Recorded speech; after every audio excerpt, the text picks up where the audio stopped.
જે ભારતનું હિત નથી જોતા એવા લોકો પણ આ ચૂંટણીની સામે નજર નાખીને બેઠા છે. એમની વિચારધારાવાળી સરકાર આવે તો ભારત દબાય, ભારત આગળ ન આવે એવા અનેક લોકો વિશ્વના દેશોના નામ મારે નથી આપવા, એવા ઘણા દેશો છે. તમે સમજુ માણસ છો, સમજી જાજો.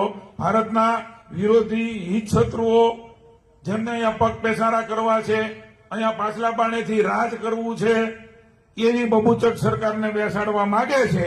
મોદીજી જેવી હાવજના ભૂમિમાં છું હાવજ સરકાર બનાવવા માંગતા નથી એવા લોકો તે અત્યારે સક્રિય થયા છે. એનાથી જાગૃત થઈને માત્ર ભારતમાં ભારતીય જનતા પાર્ટીના વિચાર વિરોધી લોકો જ નહીં, ભારતના હિત શત્રુઓ જે અન્ય દેશો છે એ કામે લાગ્યા છે. એને જવાબ દેવાનો સમય 7મી મે છે.